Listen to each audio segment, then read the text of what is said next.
교재의 33페이지 기관과 기관계에 대해서 살펴보도록 하겠습니다. 먼저 동물체를 구성하는 단계를 보면 동물체를 구성한 단계는 5단계입니다. 생물체를 이루는 기본 단위는 세포입니다. 여기 상피세포로부터 4개의 세포가 보입니다.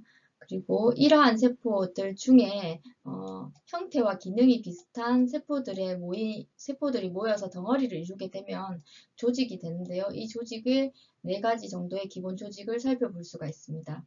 이렇게 조직들이 어떤 형태를 이루어서 고유한 기능을 하는 구조물을 만들면 이것이 기관입니다. 그리고 이렇게 고유한 기능을 하는 기관이 좀 비슷한 공통된 기능을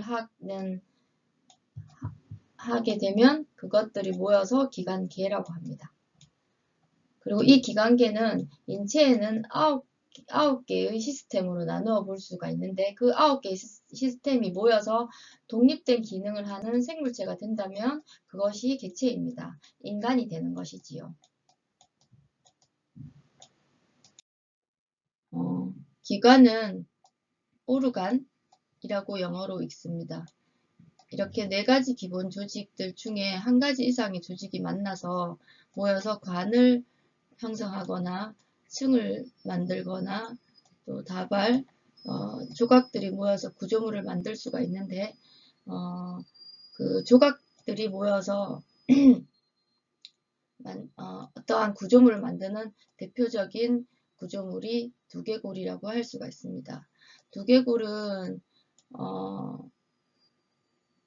이소골을 합해서 이소골은 귀 안에 있는 자그마한 뼈입니다. 양쪽에 3개씩 있어서 총 6개입니다. 이렇게 이소골을 합해서 총 29개의 두개골을 9개의 뼈로 해체해 볼 수가 있습니다. 층을 이루는 인체 구조물은 피부를 살펴볼 수가 있는데 맨 바깥쪽에는 표피층이 있고 그 다음 아래에는 진피층, 그 아래에는 피하 조직층으로 나누어 볼 수가 있습니다. 그리고 특수한 기능을 하는 조직들 중에 이렇게 신경 다발을 살펴볼 수가 있습니다. 말초 부위의 자극을 이렇게 신경 섬유를 통해서 이렇게 척수에 만나게 됩니다. 이렇게 척수를 통해서 뇌로 전달하게 되는데 이때 이렇게 신경 섬유 같은 실 같은 것들이 여러 개 모여 있어서 무리를 이루고 있는데 이것을 신경 다발이라고 합니다. 그리고 관을 살펴보면 관은 이쪽 편에 있는 이런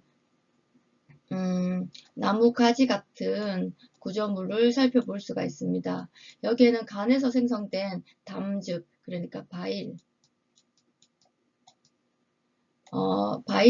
담즙을 분비하면서 이렇게 담간을 통해서 담낭에다가 담즙을 농축해서 보관해 놓을 수도 있고, 그리고 총담간, 커먼 바일 덕트로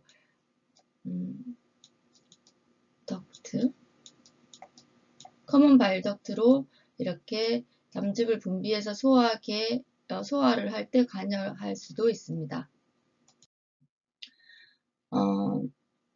두개골은 크라니움이라고 합니다. 두개골을 해체해 놓은 그림을 조금 잘 해체해 놓은 그림을 살펴보면 이러한 그림들로 그 인터넷에서 찾아볼 수가 있습니다. 머리뼈는 이렇게 머리뼈는 총 15종류로 23개로 분리된다고 합니다. 여기에 내 두개골, 그리고 얼굴뼈, 추가로 이소골을 귀에 있는 이소골을 포함해 볼 수가 있습니다. 이소골은 각각 양쪽에 3개씩 해서 6개의 뼈로 구성되어 있습니다. 그래서 뇌 머리뼈는 8개, 그리고 얼굴뼈는 15개, 그리고 이속을 합해서 총 29개의 뼈가 2개 골을 구성하고 있습니다. 여기 그림에 나와 있는 뼈는 총 22개로 그려져 있는데요. 여기에는 지금 목불뼈, 설골이 빠져 있고, 그리고 이소골이 제외되어져 있어서 22개만 세워져 있는 것입니다. 그리고 혈관 구조를 한번 살펴볼게요. 기관은, 오르간은 1개 이상의 조직들이 모여서 구조물을 만든다고 했는데요. 그렇다면 혈관을 한번 살펴보겠습니다. 혈관은 이렇게 단면으로 잘라보면 이렇게 세 겹으로 되어 있어요. 맨 안쪽에 있고 또 맨 바깥쪽에 껍데기가 있고 또 가운데 층이 보여집니다. 맨 바깥쪽에 있는 것을 바깥막이라고 하고 맨 안쪽에 있는 것을 속막이라고 하고 이렇게 바깥막과 속막 가운데 있는 것을 중간막이라고 합니다. 다시 위의 그림으로 따라가 보면 이렇게 정맥과 동맥을 살펴볼 수가 있습니다. 정맥이 이렇게 세 겹으로 된 것을 그림을 볼 수가 있고 맨 바깥쪽에 있는 바깥막은 결합 조직으로 되어 있어요. 그리고 맨 안쪽의 속막은 상피 조직으로 되어 있어요. 상피 조직. 그리고 중간막은 민무늬 근육 조직으로 되어 있어서 이렇게 혈관만 해도 3개의 조직이 모여서 이렇게 혈액을 흘러다니게 하는 이동 통로를 만드는 구조물로 구성이 되었어요. 정맥과 동맥으로 나누어 볼 수가 있고 각각 모두가 세 겹 또는 세 층으로 되어 있고 동맥과 정맥을 잠깐 살펴보고 가면 동맥 안에는 이렇게 텅 빈 공간에 혈액이 갈 수만 있게 되어 있지만 이렇게 정맥에는 이렇게 판막이 하나 달려져 있습니다. 그것이 정맥과 동맥의 차이라고 볼 수도 있습니다. 다음은 기관 계통을 한번 살펴보겠습니다. 이렇게 여러 개의 조직이 모여서 구조물을 만드는 것이 기관이라고 하면 그 구조물이 하는 역할이 있는데 그 비슷한 역할을 하는 구조물이 여러 개가 모이면 기관계가 됩니다. 계통이라고도 하고 시스템이라고도 합니다. 여기 보면 여러 기관들이 하나의 기능을 수행하기 위해서 공동으로 참여하고 있다면 그 공동으로 참여하는 기능을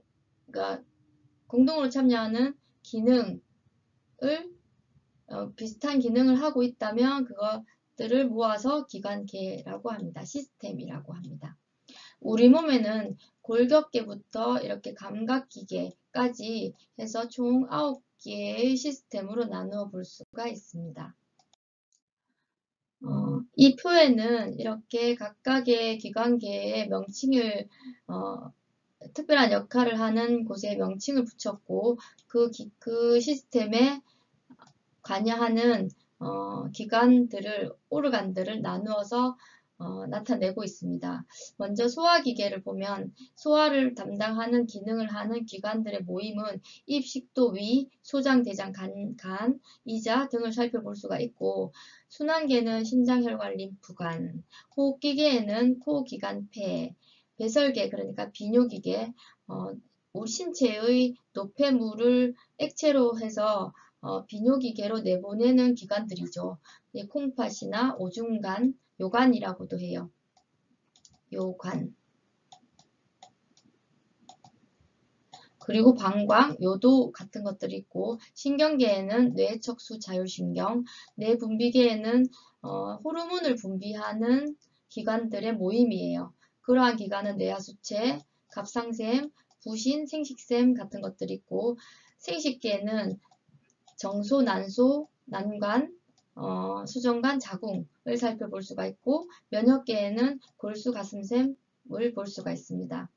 이렇게 오늘은 기관과 기관계에 대한 정의에 대해서 살펴보았습니다. 다음 시간에는 우리 인체를 구성하는 9개 시스템을 조금 학습을 시작해 보려고 합니다. 먼저 골격계를 시작해 볼 건데요. 골격계는 총 3타임 정도로 나누어서 설명하도록 하겠습니다. 수고하셨습니다.